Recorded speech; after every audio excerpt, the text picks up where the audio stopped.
ഞാനും നീയും ഒന്നാണേ. ഭാഗം 17. നിനക്ക് വട്ടാണ് ഈ തണുപ്പത്ത് നടന്നു പോകാൻ. ഈ ടീ ഫാക്ടറി എന്നൊക്കെ പറയുമ്പോൾ ഒരുപാട് നടക്കാനുണ്ടാവും. തണുപ്പത്ത് നടന്ന എൻ്റെ പൊന്നു മോളെ, നീ വാ, നമുക്ക് അകത്തേക്ക് പോയി ആ ഹീറ്ററിൻ്റെ അടുത്തെങ്ങാനും ഇരിക്കാം. ഭവ്യ മയൂരിയോട് പറഞ്ഞു. അപ്പോഴാണ് സൂര്യൻ പുറത്തിറങ്ങി വന്നത്.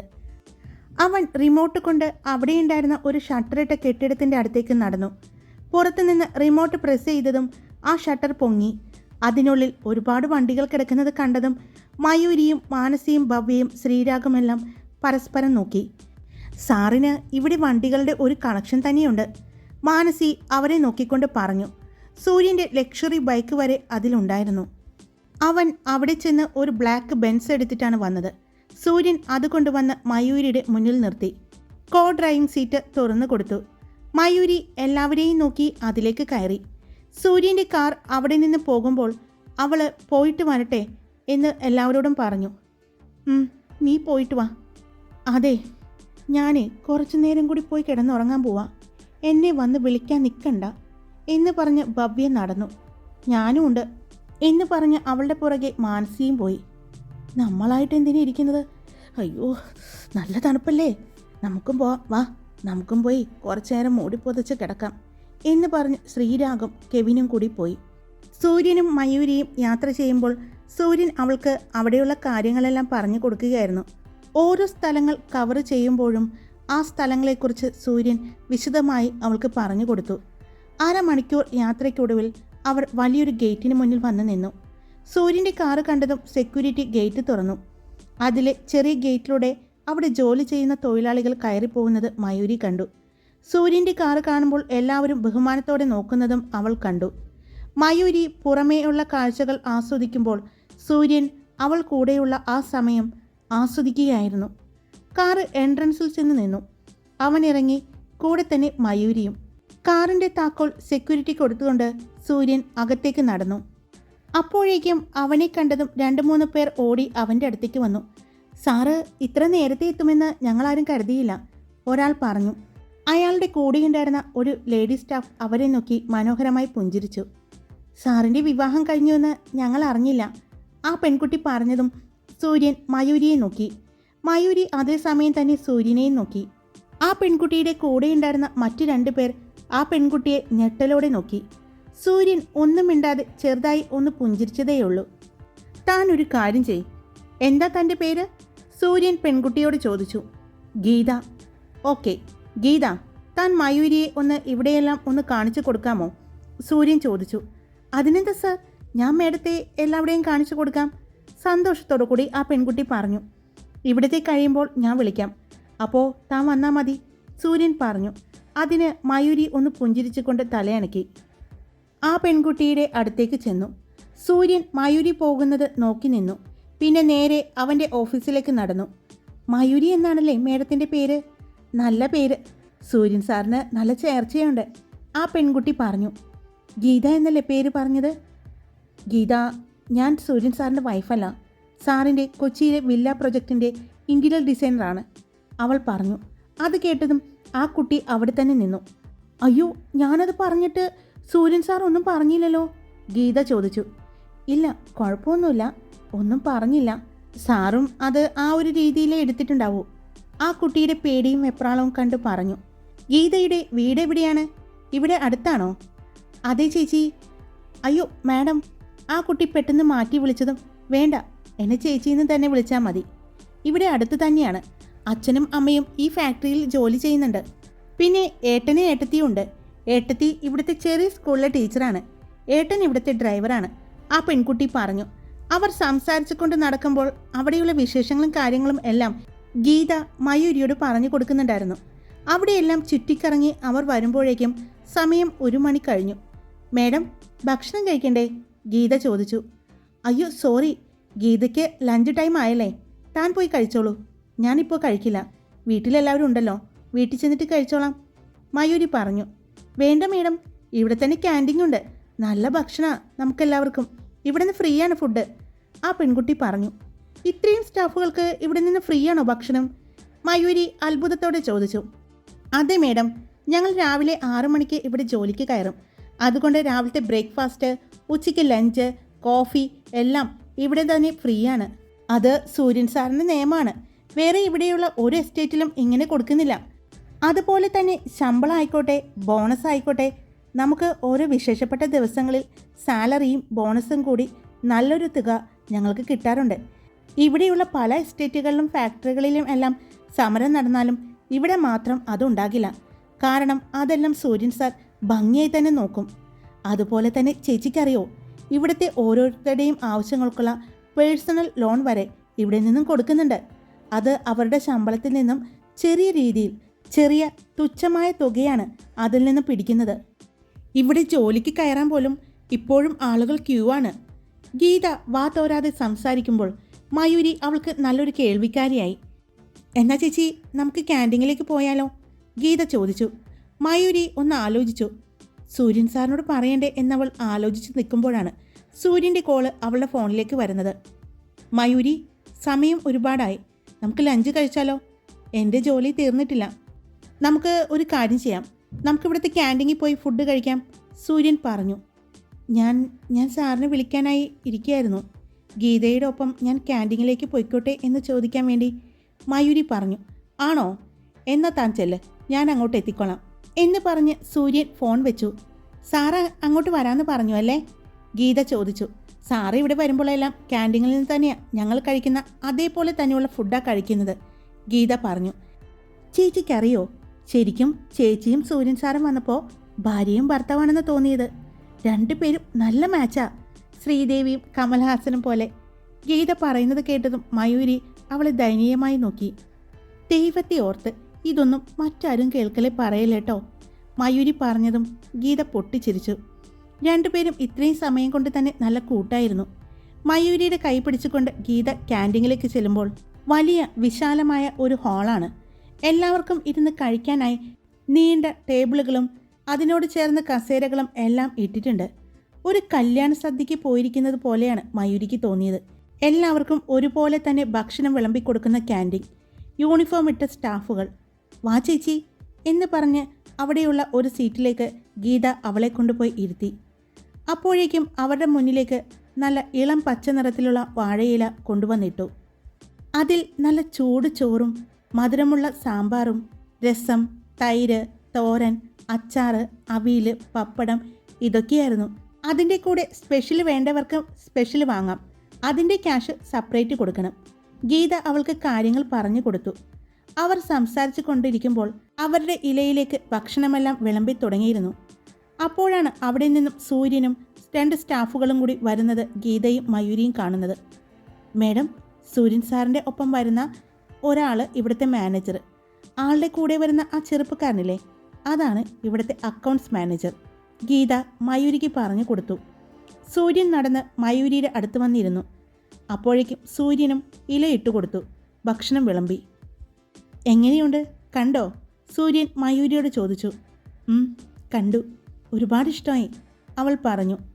എന്ത്? സൂര്യൻ ചോദിച്ചു. അത് ഇവിടുത്തെ സ്ഥലങ്ങളെല്ലാം കണ്ടു, എല്ലാം നന്നായിട്ടുണ്ട്, അവൾ പറഞ്ഞു. ഒരു പാട്ട് പാടാൻ തോന്നുന്നുണ്ടോ? സൂര്യൻ ചോദിച്ചു. അതിന് അവൾ ഒന്ന് പുഞ്ചിരിച്ചു. സൂര്യൻ ഭക്ഷണം കഴിച്ചു തുടങ്ങി. അപ്പോൾ ഗീത പറഞ്ഞ കാര്യങ്ങൾ ആലോചിക്കുകയായിരുന്നു. സൂര്യൻ അവിടെയുള്ള ആളുകൾക്ക് ചെയ്തു കൊടുത്ത കാര്യങ്ങളെപ്പറ്റി, അവിടെയുള്ള ജോലിക്കാർക്ക് കണ്ടറിഞ്ഞ് സഹായങ്ങൾ ചെയ്തു കൊടുക്കുന്നതും എല്ലാം കേട്ടതും അവൾക്ക് അവനോട് ബഹുമാനം കൂടി. അവനെ തന്നെ നോക്കിയിരുന്ന് എന്തോ ആലോചിക്കുന്ന മയൂരിയെ അവൻ തട്ടി വിളിച്ചു. എന്താ ആലോചിച്ചുകൊണ്ടിരിക്കുന്നത്? കഴിക്ക്, അവൻ പറഞ്ഞു. ഭക്ഷണം കഴിച്ചുകൊണ്ടിരിക്കുമ്പോഴും സൂര്യൻ്റെ അടുത്തിരുന്ന മാനേജറും അക്കൗണ്ട്സ് മാനേജർ എന്ന് പറഞ്ഞ് പരിചയപ്പെടുത്തിയ ആളും എന്തൊക്കെയോ സംസാരിക്കുന്നുണ്ട്. എന്നാലും ഇടയ്ക്കിടെ സൂര്യൻ മയൂരിയെ ശ്രദ്ധിക്കുന്നുണ്ട്. അവളുടെ ഇലയിലേക്ക് ഭക്ഷണം തീരുന്നതനുസരിച്ച് അവൻ കൊണ്ടുവന്ന് കൊടുക്കാനും പറയുന്നുണ്ട്. എന്നാൽ ഇതെല്ലാം ഗീത ശ്രദ്ധിക്കുന്നുണ്ടായിരുന്നു. ഒരു ചെറിയ പുഞ്ചിരിയോടെ അവൾ അവരെ നോക്കി. മയൂരി, കുറച്ച് സമയം കൂടി എനിക്ക് ഇവിടെ നിൽക്കേണ്ട ആവശ്യമുണ്ട്. തനിക്ക് വീട്ടിൽ പോകണമെങ്കിൽ ഡ്രൈവറെ വിളിക്കാം, ഞാൻ ഇതെല്ലാം കഴിയുമ്പോൾ വന്നോളാം, സൂര്യൻ പറഞ്ഞു. വേണ്ട സർ, കുറച്ച് കഴിയുമ്പോൾ നമുക്ക് ഒരുമിച്ച് പോകാം, അവൾ പറഞ്ഞു. എന്നാ ശരി. ഗീത, സൂര്യൻ വിളിച്ചതും ഗീത എന്താണെന്ന് ചോദിച്ചു. ഒന്ന് ഇവിടെയെല്ലാം ഒന്ന് കാണിച്ചു കൊടുക്കൂ. തേയിലത്തോട്ടത്തിലേക്ക് കണ്ടു കഴിഞ്ഞെങ്കിൽ നമ്മുടെ ഓറഞ്ച് തോട്ടത്തിലേക്കും ഒന്ന് കാണിച്ചു കൊടുത്തേക്കൂ. ഒരു 4 മണിയൊക്കെ ആകുമ്പോഴേക്കും ഇങ്ങോട്ട് വന്നാൽ മതി. അപ്പോഴേക്കും എൻ്റെ എല്ലാ ജോലികളും കഴിയും, സൂര്യൻ പറഞ്ഞു. ശരി സാർ എന്ന് പറഞ്ഞ് ഗീതയും ഭക്ഷണം കഴിച്ചു. ഭക്ഷണം കഴിച്ചു കഴിഞ്ഞതും സൂര്യൻ വീണ്ടും ഓഫീസിലേക്ക് പോയി. ഗീത മയൂരിയെയും കൊണ്ട് ഓറഞ്ച് തോട്ടത്തിലേക്കും അവക്കാട് തോട്ടത്തിലേക്കുമാണ് പോയത്. ഓരോ സ്ഥലങ്ങൾ കാണുമ്പോഴും അവളുടെ കണ്ണുകൾ വിടരുന്നത് ഗീത കണ്ടു. നിങ്ങളുടെ നാട്ടിലൊന്നുമില്ലല്ലോ, ഇതാണ് ഇവിടുത്തെ പ്രത്യേകത. അപ്പോഴേക്കും ചെറിയ രീതിയിൽ പൊടിമഴ പെയ്തു തുടങ്ങി. അത് ശരിയാണ്, ഇതാണ് നിങ്ങളുടെ നാട്ടിലെ പ്രത്യേകത, പെട്ടെന്നുള്ള ഈ മഴ. ഇനി എവിടെ പോയി നിൽക്കുക? മയൂരി തിരിച്ചു ചോദിച്ചു. ഈ ചേച്ചിയുടെ ഒരു കാര്യം, വാ നമുക്ക് ഇതെല്ലാം പറിച്ചു വെക്കുന്നൊരു സ്ഥലമുണ്ട്, അവിടെ പോയി നിൽക്കാം എന്ന് പറഞ്ഞ് ഗീത അവളുടെ കൈ പിടിച്ചുകൊണ്ട്, വേണ്ട ഗീത, ഈ മഴ നനഞ്ഞു നടക്കാൻ എനിക്കിഷ്ടമാണ്, അവൾ പറഞ്ഞു. ഞാനില്ല, നാളെ ആകുമ്പോഴേക്കും എനിക്ക് പനി പിടിക്കും, ഗീത പറഞ്ഞു. ഈ ഊട്ടിയിൽ പലപ്പോഴും ഞാൻ വന്നിട്ടുണ്ട്, സ്കൂളിൽ നിന്നും കോളേജിൽ നിന്നും ടൂറൊക്കെ ആയിട്ട്. പക്ഷേ എന്ന് വന്നാലും ഇവിടെ ഈ പൊടിമഴ എപ്പോഴും ഉണ്ടാകും. അതിവിടുത്തെ പ്രത്യേകതയാണോ? മയൂരി ചോദിച്ചു. പ്രത്യേകത ആണോ എന്ന് ചോദിച്ചാൽ മഴയുണ്ടാകും. മഴ പെയ്താൽ തണുപ്പ് ഇതിനിരട്ടിയാകും. അത് താങ്ങാൻ പറ്റില്ല നമുക്ക്, ഗീത പറഞ്ഞു. ഗീത അവിടെ നിന്നും പൊട്ടിച്ചെടുത്ത ഓറഞ്ച് അവളുടെ കയ്യിലേക്ക് കൊടുത്തു. അവൾ അത് തൊലി കളഞ്ഞ് കഴിച്ചു നോക്കി. നല്ല മധുരമുണ്ടല്ലോ, മയൂരി പറഞ്ഞു. അത് ഇവിടുത്തെ ഓറഞ്ചിന് നല്ല മധുരമാണ്. ഇവിടെ strawberry, orange, avocado, zucchini, carrot എന്ന് വേണ്ട ഒട്ടുമിക്ക ഫ്രൂട്ട്സും പച്ചക്കറിയും എല്ലാം ഉണ്ട്. ഇതെല്ലാം സൂര്യൻ സാറിൻ്റെ തന്നെയാണോ? മയൂരി ചോദിച്ചു. അതെ മേഡം, ഇതെല്ലാം സൂര്യൻ സാറിൻ്റെ തന്നെയാണ്. ഇതെല്ലാം കൂടുതലും പുറംനാടുകളിലേക്ക് എക്സ്പോർട്ട് ചെയ്യുകയാണ്. ദാ ആ കാണുന്നത് കണ്ടോ? അവൾ ദൂരെയുള്ള ഒരു കെട്ടിടം കാണിച്ചുകൊണ്ട് പറഞ്ഞു. അവിടെയാണ് ഈ ഫ്രൂട്ട്സ് എല്ലാം പറിച്ച് കൊണ്ടുപോകുന്നത്. അവിടെ നിന്നും അത് എക്സ്പോർട്ട് ചെയ്യുന്നത്, ഗീത കാണിച്ചു കൊടുത്തു. മയൂരി ഗീത പറയുന്നത് കേട്ടുകൊണ്ട് അവളുടെ പുറകെ തന്നെ നടന്നു. എത്ര ദൂരം നടന്നു എന്നറിയില്ല. ഒരു ചെറിയ ചാറ്റൽ മഴ കൊണ്ട് ഗീതയുടെ കൈയും പിടിച്ചുകൊണ്ട് അവൾ നടക്കുമ്പോൾ അവൾക്ക് വല്ലാത്തൊരു പോസിറ്റീവ് ഫീൽ തോന്നുന്നുണ്ടായിരുന്നു. ചേച്ചി, ഞാൻ ചേച്ചിയോട് ഒരു കാര്യം പറയട്ടെ, തെറ്റായിട്ട് എടുക്കരുത്, എൻ്റെ മനസ്സിൽ തോന്നിയതാണ്, ഗീത മുൻകൂർ ജാമ്യം എടുക്കുന്നത് പോലെ അവളോട് പറഞ്ഞു. എന്താ? മയൂരി ചോദിച്ചു. അത് പിന്നെ ഞാൻ വന്നപ്പോൾ പറഞ്ഞില്ലേ, സൂര്യൻ സാറിനെയും ചേച്ചിയെയും കണ്ടപ്പോൾ ഭാര്യ ഭർത്താവിനെ പോലെ തോന്നുന്നു എന്ന്. എനിക്ക് ഇന്ന് നിങ്ങൾ ഭക്ഷണം കഴിക്കാനിരുന്നില്ലേ? അപ്പോൾ സൂര്യൻ സാർ ചേച്ചിക്ക് തരുന്ന കെയറിങ്ങും ഇടയ്ക്കിടെ സൂര്യൻ സാറിൻ്റെ നോട്ടവും എല്ലാം കണ്ടപ്പോൾ ചേച്ചിയോട് സൂര്യൻ സാറിന് എന്തോ ഒരു ഇഷ്ടമുള്ളത് പോലെ തോന്നുന്നു. സൂര്യൻ സാറിൻ്റെ കണ്ണുകളിൽ ആ ഒരു തിളക്കം ചേച്ചിയെ കാണുമ്പോഴുണ്ട്. നമ്മൾ പോവാണെന്ന് പറഞ്ഞ് തിരിഞ്ഞു നടന്നില്ലേ? അപ്പോൾ നമ്മൾ നടന്ന് കുറച്ച് കഴിഞ്ഞപ്പോൾ ഞാനൊന്ന് തിരിഞ്ഞു നോക്കി.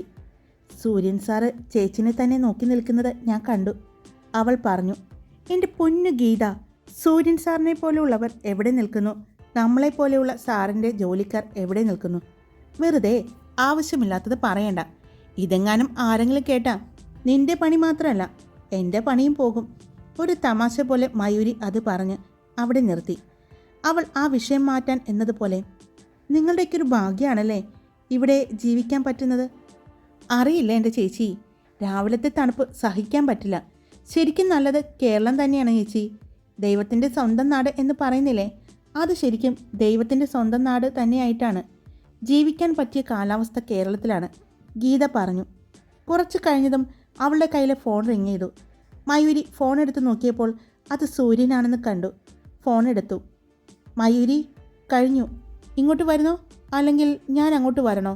സൂര്യൻ ചോദിച്ചു. വേണ്ട സർ, ഞങ്ങൾ അങ്ങോട്ട് എത്തിക്കോളാം, മയൂരി പറഞ്ഞു. ഫോൺ വെച്ചു. വാ, സാറ് വിളിക്കുന്നുണ്ട്, സാറിൻ്റെ കഴിഞ്ഞു എന്ന് പറഞ്ഞു. അവൾ ഗീതയുടെ കൈ പിടിച്ചുകൊണ്ട് തന്നെ നടന്നു. ഈ സമയം കൊണ്ട് തന്നെ ഗീതയും മയൂരിയും തമ്മിൽ നല്ല കൂട്ടായി. മേഡം താമസിക്കുന്ന വീടിൻ്റെ അടുത്ത് തന്നെ ഒരു കോവിലുണ്ട്. നാളെ അവിടുത്തെ കോവിലിൽ ഒരു പ്രത്യേകതയുണ്ട്. മാഡം വരുന്നോ? ഗീത ചോദിച്ചു. അതിനെന്താ, പോകാലോ. എപ്പോൾ പോകണം? മയൂരി ചോദിച്ചു. രാവിലെ ഒരു 7 മണിയൊക്കെ ഏകദേശം ആകുമ്പോൾ പോകാം, അല്ലെങ്കിൽ തിരക്കാവും, ഗീത പറഞ്ഞു. അതിനെന്താ, ഞാൻ റെഡിയായി നിൽക്കാം. ഗീത അങ്ങോട്ട് വന്നിട്ട് എന്നെ വിളിച്ചാൽ മതി എന്ന് പറഞ്ഞ് അവൾ അവളുടെ ഫോൺ നമ്പർ ഗീതയ്ക്ക് കൊടുത്തു.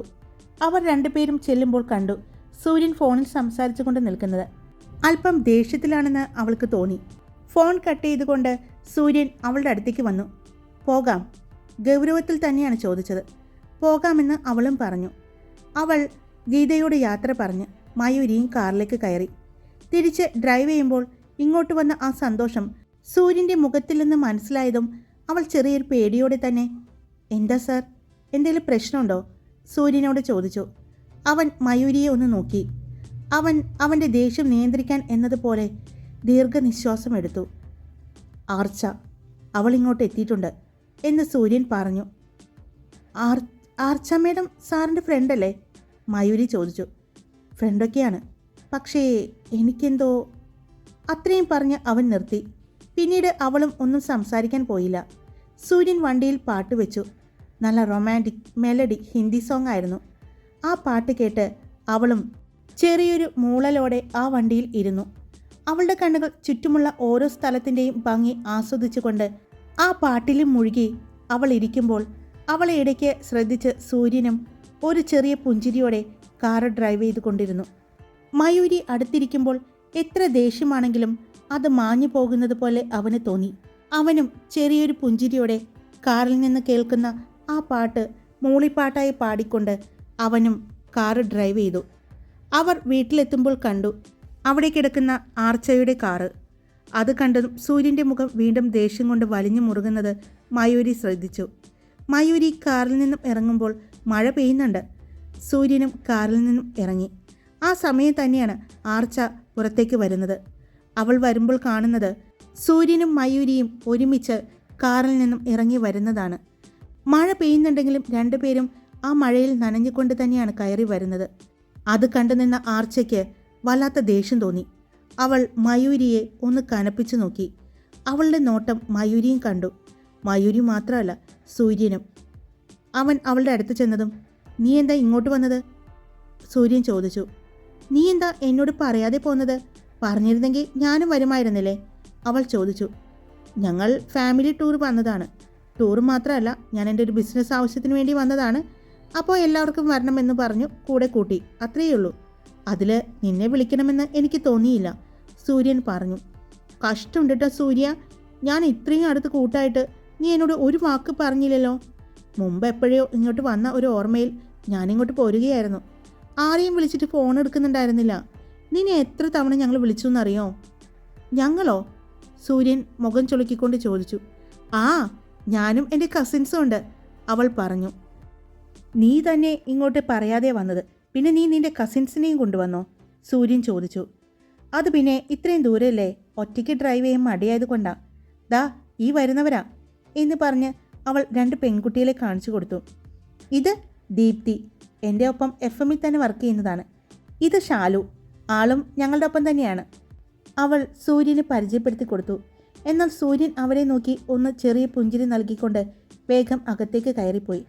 അവൻ്റെ പുറകെ കയറാൻ പോയ മയൂരിയെ അവൾ തടഞ്ഞു. ഹായ്, എല്ലാവരും സുഖമായിട്ടിരിക്കുന്നോ? ഞാൻ സുഖമായിട്ടിരിക്കുന്നു. അപ്പോൾ സ്റ്റോറി ഇട്ടിട്ടുണ്ട്.